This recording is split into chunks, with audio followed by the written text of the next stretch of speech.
أعوذ بالله من الشيطان الرجيم. بسم الله الرحمن الرحيم.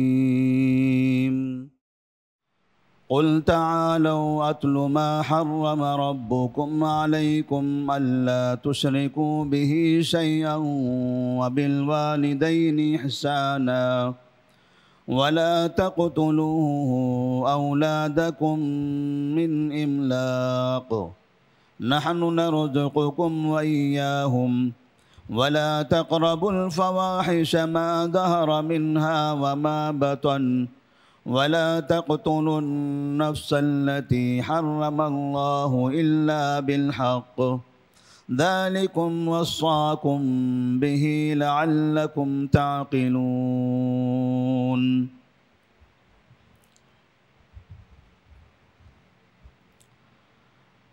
سورۃ الانعام آیت نمبر 151.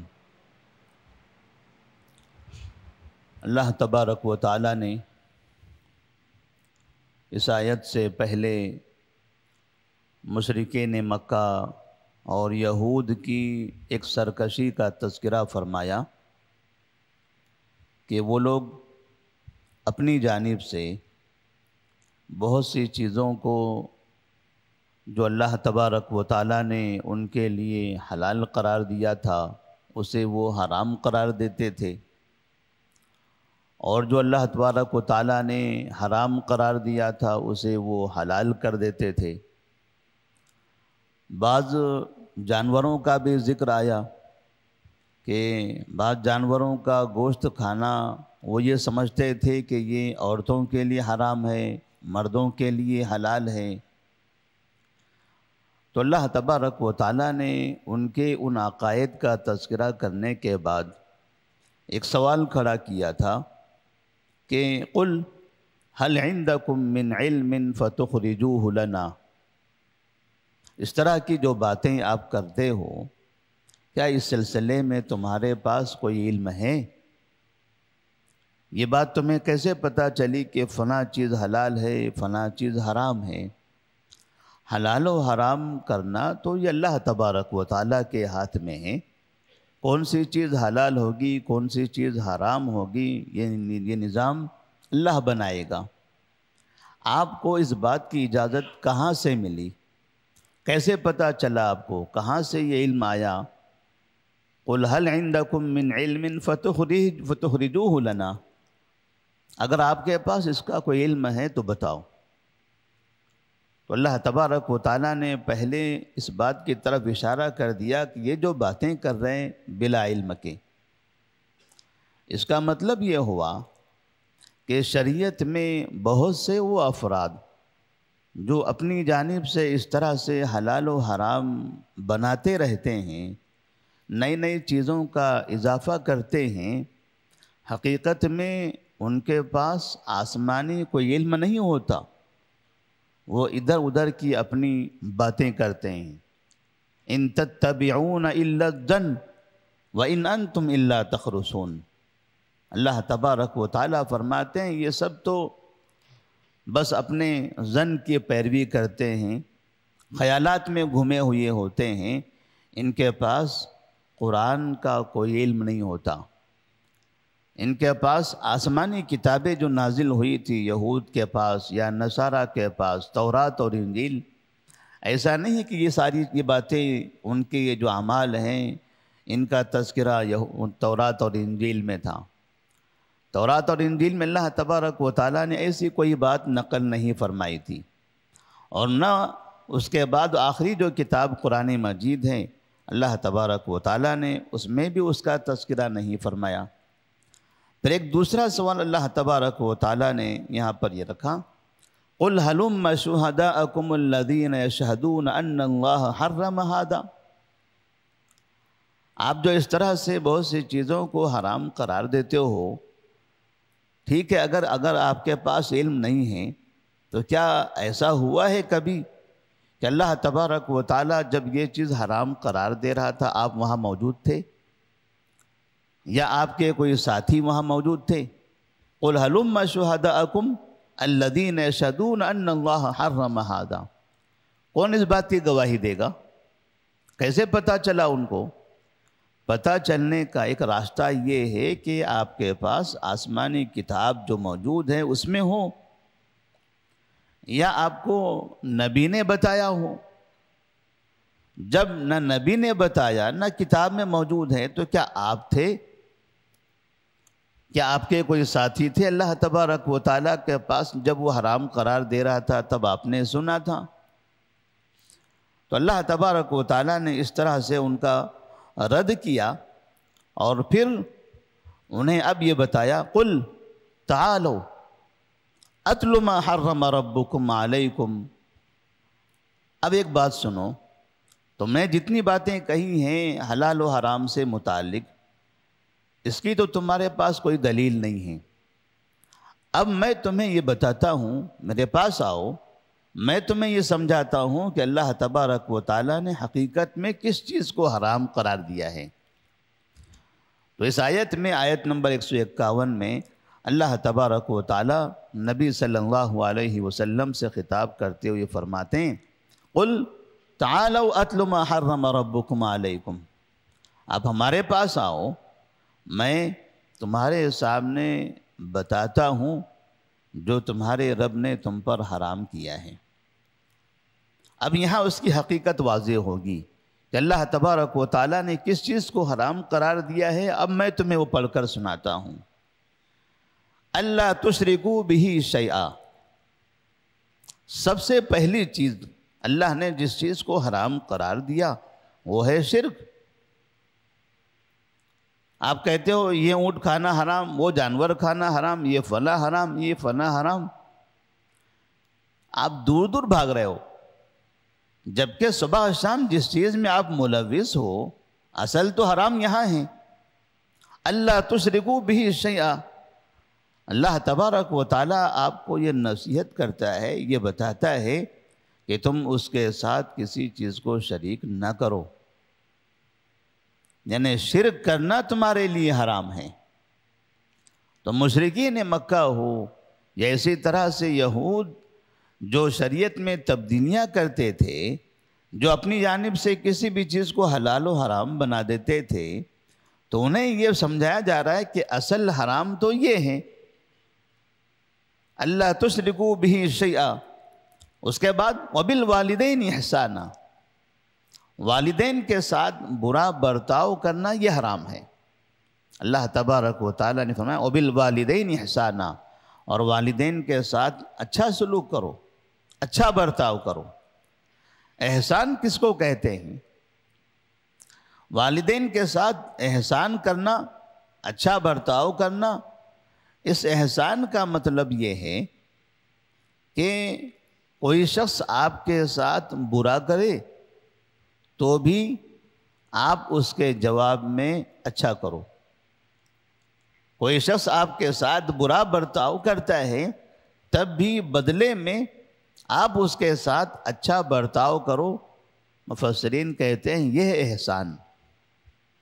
والدین آپ کی خدمت کرتے ہیں، والدین آپ کو کھلاتے پلاتے ہیں، والدین آپ کو پڑھاتے ہیں، نوکری لگاتے ہیں، پیسہ دیتے ہیں، آپ ان کی خدمت کرتے ہو، آپ اچھا برتاؤ کرتے ہو، یہ تو کرنا ہی ہے۔ لیکن اگر کبھی والدین آپ پر ناراض ہوتے ہوں، والدین کبھی آپ کو خرچ نہ دیتے ہوں، والدین کسی وجہ سے آپ سے دوری اختیار کرتے ہیں، ہو سکتا ہے بعض مرتبہ والدین سے بھی دیکھا جاتا ہے کہ وہ اپنی اولاد کے درمیان صحیح انصاف نہیں کر پاتے، پھر بھی یہاں آپ کو ان کے ساتھ اچھا برتاؤ کرنا ہے۔ یعنی والدین میرے ساتھ برا برتاؤ کر رہے ہیں اس لیے میں ایسا ہوں، والدین انصاف نہیں کر رہے ہیں اس لیے میں دوری اختیار کیا ہوا ہوں، اس لیے میں ان سے بات نہیں کرنا چاہتا ہوں، اس لیے میں ان کو خرچ نہیں دینا چاہتا ہوں، ان کی برائی کی وجہ سے میں یہ برائی کر رہا ہوں، تو یہ برائی کا بدلہ برائی سے ہوا۔ تو اللہ نے فرمایا وبالوالدین احسانا، اگر کبھی ان سے غلطی بھی ہو جائے تب بھی آپ کو ان کے ساتھ اچھا ہی برتاؤ کرنا ہے۔ تو والدین کے ساتھ برا برتاؤ یہ حرام ہے، تو مشرکین مکہ کو یہ خبر دی جا رہی ہے کہ معاشرے میں جو اپنے بڑوں کے ساتھ برا برتاؤ ہوتا ہے آپ اس پر تو دھیان نہیں دیتے ہو اور دوسری چیزوں کے حلال و حرام میں لگے ہوئے ہوں. وَلَا تَقْتُلُوا أَوْلَادَكُمْ مِنْ إِمْلَاقٍ، اور آپ خرچ کے ڈر سے اپنی اولاد کا قتل مت کرو، مفلسی کے ڈر سے، غریبی اور فقیری کے ڈر سے، کنگال ہونے کے ڈر سے اپنی اولاد کا قتل مت کرو. مشرکین مکہ کے درمیان میں اور بھی اس زمانے کی دیگر قوموں میں اپنی اولاد کو قتل کرنے کا ایک رواج تھا. ایسا نہیں کہ تمام کے تمام لوگ ایسا ہی کرتے تھے، بلکہ بعض لوگوں کا یہ طریقہ تھا. کبھی کبھار ہم سنتے ہیں کہ عرب لوگ اپنے بچوں کو، اپنی بیٹیوں کو زندہ دفن کر دیا کرتے تھے. یہ عرب لوگ نہیں کرتے تھے، چند لوگ کرتے تھے. اگر عرب لوگ اپنی بیٹیوں کو زندہ دفن کرتے رہتے تو وہ نسلیں ہی نہ ہوتی. نبی کریم صلی اللہ علیہ وسلم کے پیدا ہونے سے پہلے سے بھی یہ کام ہو رہا تھا. اگر اس طرح سے عرب یا مکہ کے تمام لوگ یہی کام کرتے تو نہ نبی صلی اللہ علیہ وسلم پیدا ہوتے، نہ ابوبکر صدیق رضی اللہ تعالیٰ عنہ پیدا ہوتے، نہ ادھر عدوی خاندان میں عمر فاروق پیدا ہوتے، نہ ادھر اموی خاندان میں عثمان بن عفان پیدا ہوتے. لوگوں کی نسلیں تو وہاں موجود تھی، چند لوگ یہ جرائم کرتے تھے. تو ان چند لوگوں کو بھی اللہ تبارک و تعالیٰ نے یہاں پر تنبیہ کر دی. اب ان کے قتل کرنے کا مقصد کیا تھا؟ کیوں قتل کیا کرتے تھے؟ ایک تو اس کی وجہ یہ تھی کہ انہیں ایسا لگتا تھا کہ یہ جب ہماری بیٹی بڑی ہو جائے گی تو اس کا نکاح کرنا پڑے گا، پھر ایک داماد ہوگا. اس چیز کو وہ ہار سمجھتے تھے کہ میری بیٹی میں کسی کے حوالے کر دوں. تو بعض لوگ یہ ہار محسوس کرتے ہوئے اپنی بیٹیوں کو دفن کر دیتے تھے. اور اس طریقے کو خاص طور پر اللہ تبارک و تعالیٰ نے قرآن مجید میں جو بیان فرمایا ہے اس کی ایک وجہ یہ بھی ہے کہ بچی کے پیدا ہونے کے چند دن کے بعد بھی بعض مرتبہ 4-5 سال 6 سال کی جب بچی ہو جاتی تھی تب بھی وہ لوگ اس طرح سے لے جا کے اس کو زمین میں گاڑ دیا کرتے تھے. تو یہ جو منظر تھا، یہ منظر، یہ طریقہ حقیقت میں دل دہلانے والا، انسانوں کو پریشان کر دینے والا، سوچ میں مبتلا کر دینے والا کہ انسان بھلا اتنا بھی آگے بڑھ سکتا ہے. اسی لیے کہا گیا وَإِذَا الْمَوْءُودَةُ سُئِلَتْ بِأَيِّ ذَنبٍ قُتِلَتْ. جن بچیوں کو زندہ دفن کر دیا گیا ہے، قتل کر دیا گیا، جب ان لوگوں سے پوچھا جائے گا کل قیامت میں بِأَيِّ ذَنبٍ قُتِلَتْ، کس جرم کی بنا پر انہیں قتل کیا گیا، تو کیا جواب ملے گا؟ اس طرح سے زمانہ جاہلیت میں ناحق لوگ اپنی بچیوں کا قتل کرتے تھے، اور یہ موجودہ زمانے میں بھی مسلمانوں کا ناحق قتل کر رہے ہیں. معمولی اختلاف کی بنا پر آئے دن خبریں آتی رہتی ہیں، فلاں جگہ پر فلاں مسلمان نے فلاں پر حملہ کر دیا، 2 خاندانوں کا آپس میں جھگڑا تھا، حملہ ہوا، فلاں کا قتل ہو گیا، فلاں جگہ پر اس کا خون ہو گیا، فلاں کا خون ہو گیا. بلکہ ایک جگہ تو اسی شہر کے اندر بیٹے نے باپ کا قتل کر دیا. باپ بیٹوں کا قتل کرتے تھے، یہ تو سنا تھا ہم نے. یہاں تو بیٹے اب باپ کا قتل کرنے لگے ہیں. تو جو بھی ناحق قتل ہوگا اس کے بارے میں سوال ہوگا. اور پھر اولاد کا قتل کرنا ان کے پاس اس کی ایک وجہ یہ بھی تھی کہ وہ فقیری سے ڈرتے تھے. یعنی جب اولاد کی تعداد زیادہ ہو جائے گی تو کام زیادہ کرنا پڑے گا، خرچ زیادہ ہوگا، کہاں سے لائیں گے؟ اگر خرچ زیادہ ہو گیا، کمائی کم ہوئی تو ہم غریب اور فقیر بن جائیں گے. اور یہ سوچ آج بہت سے مسلمانوں میں ہے. زمانے جاہلیت میں جو سوچ، جو فکر کفار میں تھی، موجودہ دور میں وہ فکر اور وہ سوچ ایک بڑی تعداد میں مسلمانوں میں ہے. اس لیے بہت سے مسلمانوں کو آپ دیکھیں اپنے اطراف میں، ایک یا دو بچے ہو جانے کے بعد باقاعدہ وہ نسل کو ختم کر دیتے ہیں. وہ بچوں کے پیدائش کا راستہ ہی بند کر دیتے ہیں. اور کچھ لوگ تو جب حمل ٹھہر جاتا ہے تو اس کے بعد گرا دیتے ہیں. تو یہ سب قتل کے الگ الگ ذرائع ہیں. اللہ تبارک و تعالیٰ نے فرمایا حرام تو اصل یہ ہیں جن چیزوں کا تم ارتکاب کرتے ہو اور تمہیں اس کا احساس بھی نہیں کہ تم حرام کام کر رہے ہو. وَلَا تَقْتُلُوا أَوْلَادَكُمْ مِنْ إِمْلَاقٍ نَحْنُ نَرْزُقُكُمْ وَإِيَّاهُمْ. اللہ نے فرمایا تمہیں اور ان سب کو روزی تو ہم دے رہے ہیں. پھر پریشانی کس بات کی ہے؟ قتل اگر ہونا تھا فقیری کے ڈر سے تمہارا قتل ہونا تھا، تمہیں قتل کر دیا جانا چاہیے. کیوں؟ تمہیں لگتا ہے فقیری کا ڈر ہوگا، معیشت کا خوف ہوگا، تم جو آئے اس پر معیشت کا خوف نہیں. قتل تو تمہیں کر دینا چاہیے، لیکن نہیں، تم تو زندہ ہو کیونکہ تمہیں ہم روزی دیتے ہیں. تو جیسے تمہیں ہم پال رہے ہیں، تمہیں ہم روزی دے رہے ہیں، کیا یہ پیدا ہونے والے بچوں کو روزی ہم نہیں دیں گے؟ تو اللہ نے فرمایا نحن نرزقکم وإیاہم، تمہیں اور ان سب کو روزی دینے والے ہم ہیں، ہم ہی تم سب کو روزی دے رہے ہیں. وَلَا تَقْرَبُوا الْفَوَاحِشَ مَا ظَهَرَ مِنْهَا وَمَا بَطَنَ، اور ایسے گناہوں کے قریب نہ جاؤ جو ظاہر ہیں اور جو باطن ہیں. یعنی ہر طرح کے گناہوں سے اپنے آپ کو محفوظ رکھو، بے حیائی سے، بد کلامی سے، بد کرداری سے، بد خلقی سے، ہر طرح کے گناہوں سے، جرائم سے اپنے آپ کو بچا کر رکھو. وَلَا تَقْتُلُوا النَّفْسَ الَّتِي حَرَّمَ اللَّهُ إِلَّا بِالْحَقِّ.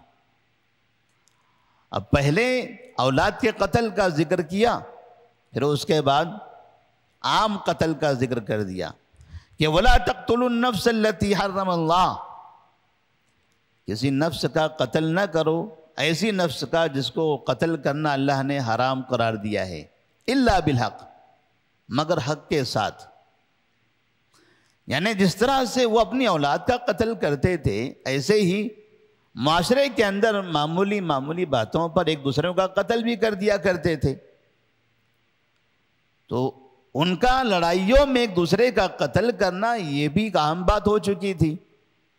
اللہ نے فرمایا اصل حرام تو یہ ہے، آپ ایک دوسرے کا قتل کر رہے ہو، لہذا یہ ناحق قتل نہیں کرنا ہے. قتل بھی ایسے وقت میں جائز ہے جبکہ وہ انسان قتل کا مستحق ہو. وہ انسان کسی کا قاتل ہو تو وہ قتل کا مستحق ہے. وہ انسان کسی سے زنا کرتا ہے تب وہ قتل کا مستحق ہے. لیکن یہ قتل بھی کون کرے؟ یہ قتل کوئی بھی عام آدمی نہ کرے. اس قتل کے لیے باقاعدہ نظام ہے، قانون ہے، حکمران ہیں، عدالتوں میں ان کا نظام چلے گا. اس کے بعد جب یہ جرم ثابت ہوگا تب اسلامی قوانین کے اعتبار سے ان کا قتل ہوگا، تب ان کا قتل جائز ہے، کیونکہ یہ قتل کے مستحق تھے، اسلامی قانون کے تحت ان کو قتل کیا گیا ہے. لیکن ایسے علاقے جہاں اسلامی قوانین نہیں ہیں، جیسے ہم اپنے اس ملک میں رہتے ہیں، یہاں اسلامی قوانین نہیں ہیں، کتنے مسلمانوں کا قتل کر رہے ہیں اور قاتل مسلمان آزاد گھوم رہے ہیں. کتنے مسلمان زنا کرتے ہیں اور وہ زنا کرنے والے مسلمان ہمارے محلوں میں ہم کو نظر آتے ہیں. کئی مسلمان بڑے بڑے جرائم کا ارتکاب کر رہے ہیں شراب پیتے ہیں، سودی کاروبار کرتے ہیں، جوے کے اڈے چلاتے ہیں، کئی طرح کے جرائم میں ملوث ہیں، لیکن وہ محفوظ ہیں، وہ محفوظ ہیں صرف اس لیے کہ یہاں اسلامی قانون نہیں ہے۔ اسی لیے بہت سے ملکوں میں اسلامی قوانین نافذ نہ ہونے کی وجہ یہ ہے جہاں پر سپریم کورٹ کے جج سے لے کر ملک کا پردھان منتری، ہر ریاست کا وزیر اعلیٰ، سب کے سب مسلمان ہیں، مگر اسلامی قانون نہیں ہے۔ کیوں؟ اس لیے کہ اس طرح کے جرائم کرنے والے وہاں نیچے سے اوپر تک ہر طبقے میں موجود ہیں۔ جب یہ قوانین وہاں نافذ کر دیے جائیں تو ان مجرمین کو یہ جرائم کرنے کا راستہ ہی نہ رہے گا۔ اسلامی قوانین کی کبھی کبھار ہم بات کرتے ہیں کہ ہمارے پاس اسلامی قانون ہونا چاہیے، فلاں ملک میں اسلامی قانون ہونا چاہیے۔ اسلامی قوانین کے نفاذ کی میں رکاوٹ سب سے بڑی مسلمان ہیں، ورنہ آج کتنے ملک مسلمانوں کے ہیں۔ اگر مسلمان حکومت میں آ جائے تو اسلامی قانون بن جائے گا۔ اگر ایسا ہی ہوتا تو جتنے مسلم ملک ہیں سب جگہ اسلامی قانون ہوتا۔ ہمارے ملک میں بھی کچھ لوگ اس طرح کی باتیں کرتے ہیں کہ یہاں اگر اسلامی قانون، یہاں اگر مسلمانوں کی حکومت آ گئی اسلامی قانون آئے گا۔ مسلمان حکمران تو بن سکتا ہے مگر اسلامی قوانین کا اس علاقے میں آ جانا یہ مشکل ہے۔ سینکڑوں سال مسلمانوں نے یہاں حکومت کی ہے، وہ منظر دیکھا ہے ہم نے۔ سب بادشاہ تھے، باپ کے بعد بیٹا، بیٹے کے بعد بیٹا، بیٹے کے بعد پوتا، پوتے کے بعد پڑ پوتا، یہی سلسلہ چلتا رہا۔ اور ان کے زمانے میں ہندوستان میں مسلمانوں میں جتنا شرک پھیلا ہے اتنا کبھی نہیں پھیلا۔ آج بھی اتنا شرک مسلمانوں کے درمیان نہیں پھیلا جتنا مسلم حکومتوں کے زمانے میں پھیلا ہوا ہے۔ اس لیے آپ دیکھیں جتنے مسلمانوں کے کیپٹلز ہیں، حیدرآباد ہے، اسی طرح سے بیجاپور ہے، بیدر ہے، دلی ہے، لکھنؤ ہیں، یہ سب شرک کے اڈے ہیں۔ جہاں مسلمان گدی پر تھے، ان کا تخت تھا، جہاں ان کی حکومتیں جہاں سے چلا کرتی تھی، وہ سارے شہر درگاہوں کے شرک کے بڑے اڈے مانے جاتے ہیں۔ اور یہ سب کس کی نگرانی میں ہوا ہے؟ مسلم حکمران کی نگرانی میں۔ تو بعض مرتبہ لوگ مسلم حکومت بنانا چاہتے ہیں، اسلام نہیں چاہتے۔ اس لیے آج آپ کو جتنے مسلم حکومت کے نعرے لگاتے ہوئے دکھائی دیتے ہیں، یہ سب اسلام کے بغیر مسلم حکومت چاہتے ہیں، اسلام نہیں چاہیں گے یہ لوگ۔ اور یہ نعرہ لگانے والے جس ملک میں بھی حکومت میں آ گئے، انہوں نے سب سے پہلے جو قانون وہاں ختم کیا وہ اسلام کا قانون تھا۔ جب تک حکومت میں نہیں آتے، مسلم حکومت خلافت کا نعرہ لگاتے رہتے ہیں، لوگوں کو بھڑکاتے ہیں، لوگ سمجھتے ہیں کہ ماشاءاللہ یہ تو بڑے اچھے لوگ ہیں۔ لیکن جیسے ہی وہ کرسی پر پہنچ جاتے ہیں، اسلام کے جتنے قوانین ہیں سارے ختم کر دیتے ہیں۔ وہ چاہتے ہیں کہ ہم حکومت میں آ جائے۔ تو اصل ہے اسلام کی دعوت۔ جب آپ فردن گھر گھر جا کر اسلام کی دعوت دیں گے اور ہر انسان اسلام سے محبت کرے گا، اسلامی قوانین سے محبت کرے گا، تب اس طرح کا پورا معاشرہ بنے گا۔ تو ان میں سے ہر کوئی چاہے گا کہ اب ہمارے اوپر، میرے اوپر اسلامی قوانین نافذ ہو جانا چاہیے۔ میں اپنی طرف سے تائید کرتا ہوں، وہ اپنی طرف سے تائید کرے گا، اور ہمارے درمیان کا جب کوئی مسلمان پھر اوپر جائے گا، حکومت میں جائے گا، تو ظاہر سے بات ہے پوری قوم چاہتی ہے، وہ بھی اسی قوم کا ایک فرد ہے، وہ بھی جائے گا تو وہ بھی چاہے گا، اور پھر اسلامی قوانین نافذ ہوں گے، تب امن ہوگا۔ اور اس کے لیے موجودہ قریب کے زمانے میں سب سے بہترین کوئی آئیڈیل ہے تو امام محمد بن عبد الوہاب رحمہ اللہ ہیں۔ ان کی سیرت پڑھیے، ان کی تاریخ پڑھیے۔ جزیرے عرب کا ایک بڑا حصہ جس طرح سے توحید پر مشتمل ہے، شرک سے پاک ہے، پوری دنیا میں صحابہ تابعین کے بعد کا جو دور ہے، یہ پورے عرصے میں 1000 سال کے درمیان میں جتنے مفکرین، جتنے تحریک چلانے والے، جتنی تنظیمیں قائم کرنے والے، جماعتیں بنانے والے، بڑے بڑے امراء پیدا ہوئے، لیکن محمد بن عبد الوہاب رحمہ اللہ کا کوئی ثانی نہیں ہے۔ ورنہ آپ دیکھیں بڑے بڑے افراد نے بڑی بڑی تنظیمیں بنائی ہیں، آج ان تنظیموں کے ماننے والے یا تو شرک میں بھی مبتلا ہیں، ان تنظیموں پر قائم افراد بدعت و خرافات میں مبتلا ہیں، ان تنظیموں کی تائید کرنے والے، ان تنظیموں میں ان کو اپنا امیر سمجھنے والے، ان میں سے آج بھی کتنے مسلمان ایسے ہیں جن کو صحابہ کرام رضی اللہ تعالیٰ عنہم سے نفرت ہے۔